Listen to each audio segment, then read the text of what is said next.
एक ऐसा गुनहगार जिसे देखकर जज साहब की भी रूह कांप जाती है। वो जज जिसने ना जाने अपने सामने कितने अपराधियों को खड़ा देखा होगा, कितने अपराधियों को सजा सुनाई होगी, कितनों को फांसी तक पहुंचाया होगा। उस जज को इतना गुस्सा आता है कि जज साहब एक ऐसी सजा सुनाते हैं कि हर कोई उस सजा को सुनकर हैरान रह जाता है।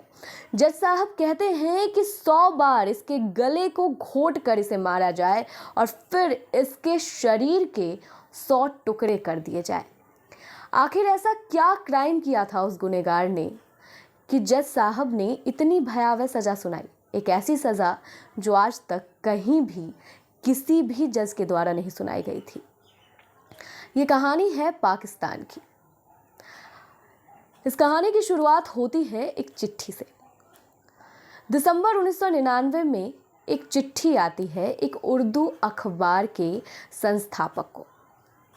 चिट्ठी में लिखा होता है कि मैंने 100 बच्चों के साथ पहले रेप किया, फिर उसका कत्ल किया और बाद में उसे जला दिया, उसके ऊपर तेजाब डालकर।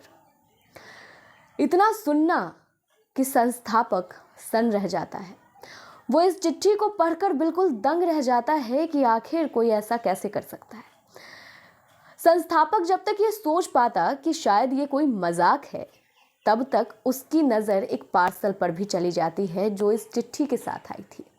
पार्सल में कई ऐसे कपड़े होते हैं, बच्चों से जुड़ी चीज़ें होती हैं जो संस्थापक को इस चिट्ठी को सच मानने पर मजबूर कर देती है। वैसे एक ऐसी ही चिट्ठी उसी दिन पुलिस स्टेशन में भी भेजी जाती है, लेकिन पुलिस वाले चिट्ठी और इस पूरे सबूत को, जो पार्सल होता है, उसे मजाक मान लेते हैं कि ये कुछ भी नहीं है, किसी ने हमारे साथ एक भद्दा मजाक किया है। क्योंकि कई लोग पुलिस के साथ भी मजाक करते रहते हैं झूठी क्राइम की डिटेल्स भेज कर, तो पुलिस ने यही सोच लिया। लेकिन जो उर्दू अखबार के संस्थापक थे, उन्होंने ऐसा नहीं सोचा। उन्होंने इस कहानी को और इस चिट्ठी को सच माना और वो अपने पत्रकार को उस पते पर भेजने के लिए तैयार हो गए जो पता इस चिट्ठी में लिखा हुआ था। उन्होंने अपने पत्रकार को पाकिस्तान के रावी रोड स्थित एक मकान में भेजा, जो मकान अपने आप में डरावना था, काफ़ी सुनसान था।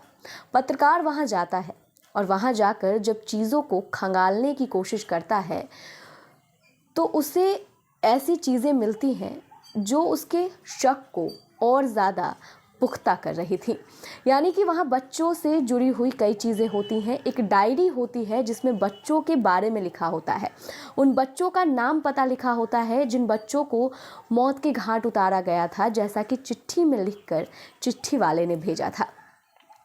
अब अपने संस्थापक को पत्रकार फ़ोन करता है कि जो खबर हमारे तक आई है वो खबर सच्ची है, उसमें कोई भी झूठ नहीं है। जिसके बाद संस्थापक पुलिस को खबर देता है और पुलिस भी फिर मौके पर पहुंचकर छानबीन शुरू कर देती है। पुलिस की टीम जब छानबीन शुरू करती है तो पुलिस की टीम को कई चीज़ें हाथ लगती है और उसमें एक सबसे बड़ी चीज़ होती है 2 बच्चों के कंकाल, मतलब कंकाल की कुछ हड्डियां मान लीजिए आप, और उसके साथ में एक बड़ा सा टैंकर होता है, एक बड़ी सी ड्रम जैसी चीज़ होती है जिसमें सिर्फ तेजाब भरा होता है। अब इन तमाम चीज़ों को देखकर पुलिस भी हैरान रह जाती है, लेकिन पुलिस जब तक वो समझ पाती तब तक उन्हें एक दीवार पर चिपकी हुई चीज़ मिल जाती है और उसमें लिखा होता है सारे मर्डर की डिटेल एक डायरी और एक 32 पेज की नोटबुक में है जो मैंने कमरे में छोड़ दी है। उसकी कॉपी ऑफिसर्स को भेज दी है। जो लाशें पुलिस को मिलेंगी उनको मैं ठिकाने लगाने में कामयाब नहीं हुआ हूँ।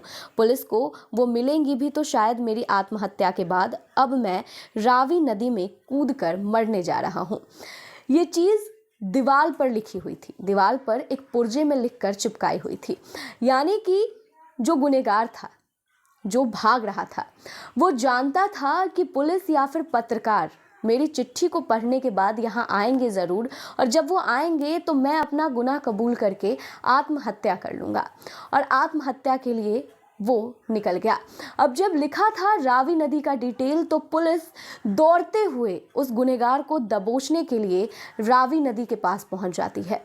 पुलिस की सारी टीम उसे ढूंढने में लग जाती है। यहाँ तक कि नदी के अंदर गोताखोरों की मदद से भी दिखवाया जाता है कि क्या उसने कूदकर जान तो नहीं दे दी। अब इस तरह से पाकिस्तान का अब तक का सबसे बड़ा सर्च ऑपरेशन चलाया जाता है एक गुनहगार को पकड़ने के लिए, जिसने अपना गुनाह तो कबूल कर लिया है, लेकिन वो है कहाँ, उससे जुड़े सबूत कहाँ हैं, ये तमाम चीज़ें मिल ही नहीं रही हैं। अब ऐसे में पुलिस इतना बड़ा सर्च ऑपरेशन चला रही है, लेकिन फिर भी वो गुनहगार पुलिस के हाथ नहीं लग रहा है। पुलिस ढूंढती रहती है, लेकिन पुलिस को मिलता नहीं है वो गुनहगार।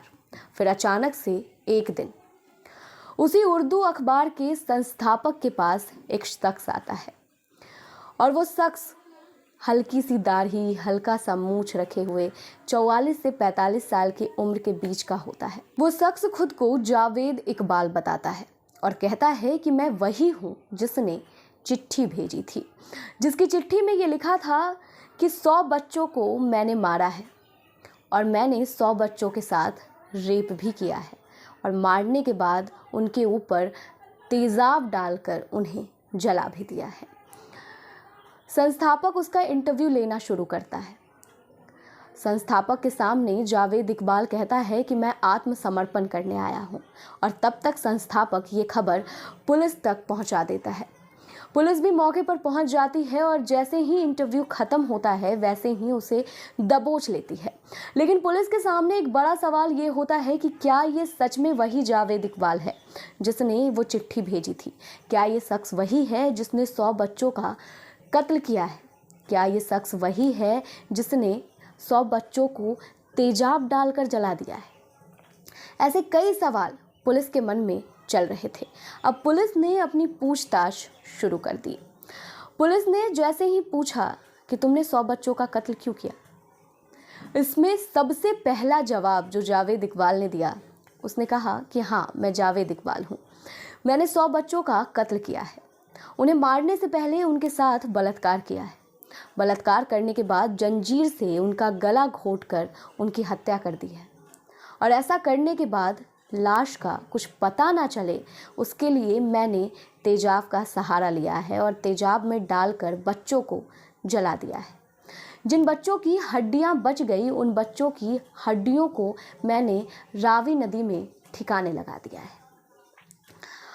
और सबसे बड़ी बात तो जावेद इकबाल ने ये कही कि जो कुछ भी मैंने किया है उसके लिए मैं बिल्कुल भी शर्मिंदा नहीं हूँ, और मुझे नहीं लगता कि मैंने गलत किया है, मैंने बिल्कुल सही किया है, और मैं इसके लिए माफ़ी भी नहीं मांगने वाला।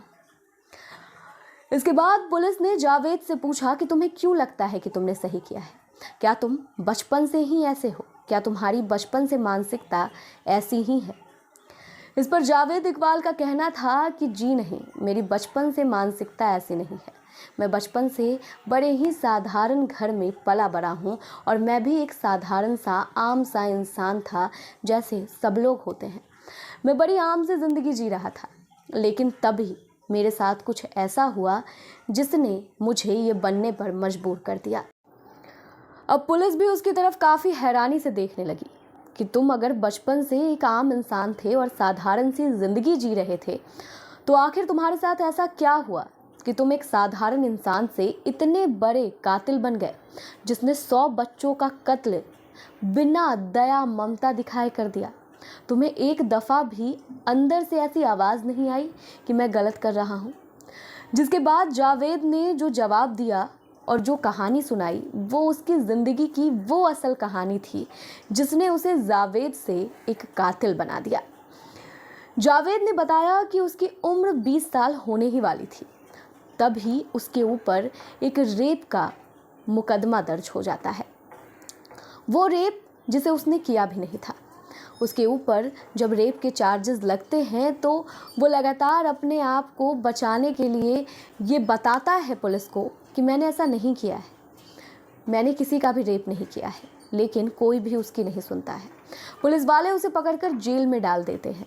माँ भी चीखती रहती है, चिल्लाती रहती है, रोती रहती है कि मेरा बेटा निर्दोष है, लेकिन उसकी माँ की भी कोई नहीं सुनता। जिसके बाद माँ लगातार अपने बच्चे को, अपने बेटे को छुड़ाने के लिए दिन रात एक कर रही होती है। अपने बेटे को छुड़ाने के लिए हर तरह की चीज़ करने को तैयार हो जाती है। माँ जाती है जब भी अपने बेटे से मिलने, तो उसकी आंखें नम होती है। उसकी आंखों में अपने बेटे के लिए चिंता होती है, आंसू होते हैं कि मेरा बेटा कैसे यहाँ पर फंस गया। जावेद अपनी माँ को जब भी रोता देखता है वो टूट जाता है।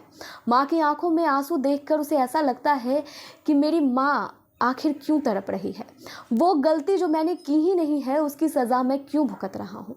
और इस तरह से जावेद टूटता चला जाता है। अपनी माँ को वो जब जब देखता है वो यही सोचता है कि आखिर हम किस बात की सज़ा भुगत रहे हैं।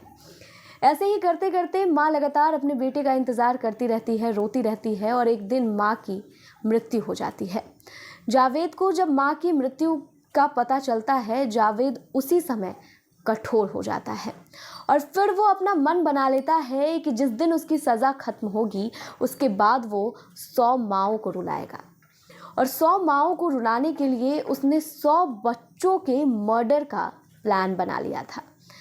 जैसे ही जावेद जेल से छूट कर आता है, उसकी सज़ा खत्म होती है, अपने प्लान को लगातार कामयाब बनाने की तरफ बढ़ जाता है। अब ऐसे में बच्चों को फंसाना और बच्चों को अपने साथ लेकर जाना इतना भी आसान नहीं होता है।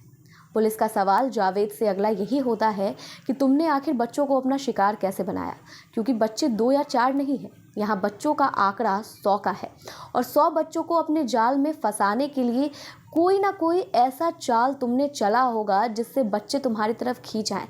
आखिर तुमने बच्चों को फंसाया कैसे, इतने बच्चों को अपने पास बुलाया कैसे, जिसके लिए जावेद अपना पूरा प्लान पुलिस को बताता है।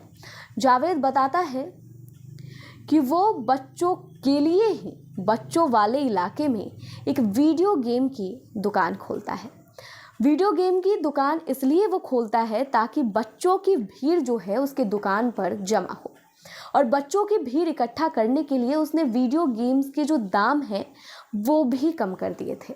कभी कभी तो वो वीडियो गेम फ्री में भी देने लगता है, तो कई बच्चे अपने माता पिता को बिना बताए भी उसकी दुकान पर अपने दोस्तों के साथ आ जाते हैं। ऐसे में अब इतने बच्चे आ रहे होते हैं, इसमें एक बच्चे का चुनाव करना जावेद के लिए आसान नहीं होता है। तो जावेद इसके लिए भी एक प्लान बनाता है। जावेद हर दिन अपनी दुकान पर 100 रुपये का नोट गिरा देता है। जब वो नोट गिराता है तो वो नज़र रखे होता है कि आखिर कौन सा बच्चा इस नोट को उठाने वाला है। बच्चा जैसे ही नोट उठाता है उसके थोड़ी देर बाद ही जावेद अपना नाटक शुरू कर देता है।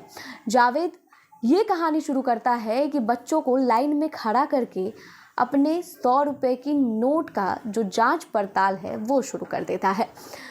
अब जिस बच्चे की जेब से 100 रुपये का नोट मिल जाता है उस बच्चे को एक कमरे में लेकर जाता है और उसके साथ दुष्कर्म करता है। ऐसे करते करते कई बच्चे मोहल्ले से गायब होने लगे। कई माता पिता को जावेद पर शक भी होने लगा। जब माता पिता को जावेद पर शक होने लगा तो माता पिता ने अपने बच्चों को जावेद की दुकान पर जाने से रोकना टोकना शुरू कर दिया। ऐसे में जावेद की दुकान पर अब बच्चे कम आने लगे। तो फिर जावेद ने अपना इलाका बदल दिया और वहाँ उसने एक्वेरियम की दुकान खोली, जहाँ बच्चों को वो मछलियाँ दिखाने के लिए बुलाता था। मछलियाँ दिखाने के लिए बुलाने के दौरान वो ऐसे बच्चों को फंसाता था जो बच्चे अपने घर से गुस्सा होकर, माता पिता से नाराज़ होकर बाहर निकल आए हैं, या फिर जो बच्चे अकेले घूम रहे हैं। उन बच्चों को बहलाता फुसलाता और कमरे में लेकर जाता और फिर उनके साथ बलात्कार करता, उनके गले को जंजीर से घोंटकर मार देता और फिर उन्हें तेजाब में डालकर उनके शरीर को गला देता। इसी तरह से उसने 100 बच्चों के साथ किया और सभी बच्चों की उसने पूरी डिटेल भी बनाकर रखी। और यहाँ तक कि जावेद ने ये भी बताया कि जिन बच्चों की हड्डियाँ बच जाती थी या फिर कोई भाग शरीर का नहीं जल पाता था तेजाब से, उस भाग को वो रावी नदी में फेंक देता था। पुलिस ने इन्हीं चीज़ों के आधार पर जो कुछ भी जावेद ने बताया, रावी नदी से कई हड्डियां बरामद की। साथ ही जो गुनाह उसने कबूल किया जावेद इकबाल ने, उसकी रिकॉर्डिंग के आधार पर उसे कोर्ट में पेश किया। जज ने जावेद को देखते ही अपना इतना ज़्यादा क्रोध दर्शाया कि जावेद को एक ऐसी सज़ा सुनाई गई जो आज तक इतिहास में किसी को भी नहीं सुनाई गई थी। जज ने कहा कि इसके गले को भी 100 बार घोटा जाए और इसके मरने के बाद इसके शरीर के 100 टुकड़े किए जाएं। एक ऐसा इंसान, एक ऐसा कठोर इंसान, जालिम इंसान जिसने 100 बच्चों के साथ ऐसा ही किया और उसे तनिक भी शर्म नहीं आई, तनिक भी दया नहीं आई, तो हमें किस बात की शर्म और दया आनी चाहिए। लेकिन बाद में इस फैसले को बदल दिया गया और जावेद को फांसी की सज़ा सुनाई गई। जब अपनी सज़ा को जेल में काट रहा था जावेद और फांसी का इंतज़ार कर रहा था, तभी अचानक से उसकी मृत्यु हो गई। इस मृत्यु को कई लोगों ने आत्महत्या बताया, तो पोस्टमार्टम में ये निकल कर आया कि ये आत्महत्या नहीं बल्कि उसके शरीर पर 100 से ज़्यादा निशान थे घाव के, यानी कि उसके ऊपर किसी ने हमला किया था, उसे मारा था और साथ ही उसे ऊपर सीलिंग से लटका दिया था।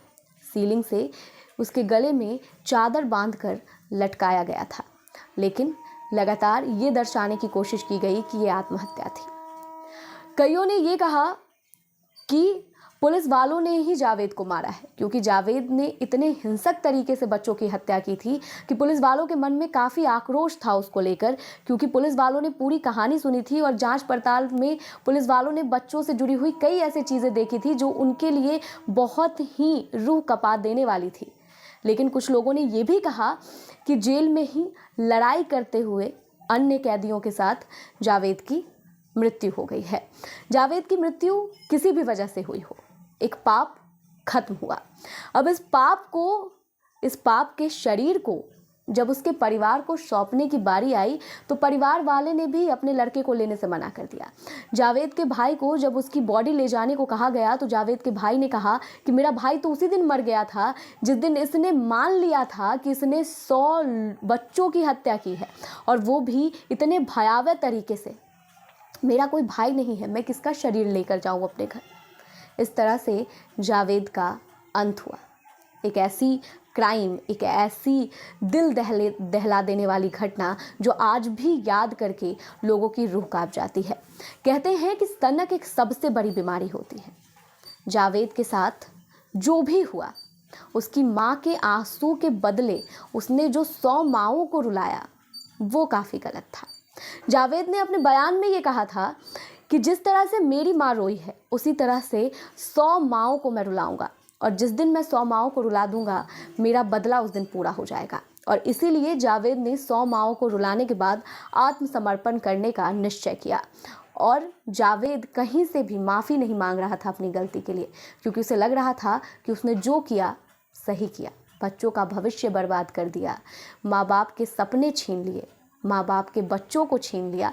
आज भी कई माँ बाप अपने बच्चों को याद करके रो रहे होंगे। आज भी कई माँ बापों के जख्म नहीं भरे होंगे कि उन्होंने अपना बच्चा खो दिया। आज भी वो अपने आप को कोस रहे होंगे कि मैंने अपने बच्चे को इसके दुकान पर क्यों जाने दिया, या फिर मैंने अपने बच्चे को अकेला क्यों छोड़ा। लेकिन जावेद के लिए ये उसकी सनक थी। उसने नाम भले ही बदले का दिया, अपनी माँ के आंसुओं का दिया, लेकिन ये माँ के आंसू पोंछने का तरीका नहीं बल्कि उसकी सनक थी। उसकी माँ भी जिंदा होती तो शायद वो भी अपनी कोख को कोस रही होती कि मैंने कैसा बेटा जन्म दिया है। इस कहानी में इतना ही। अगर आपको वीडियो अच्छी लगी हो तो इस वीडियो को लाइक करें, शेयर करें और कमेंट करें। साथ ही मेरे चैनल न्यूज़ ब्रेक को सब्सक्राइब करना ना भूलें। धन्यवाद।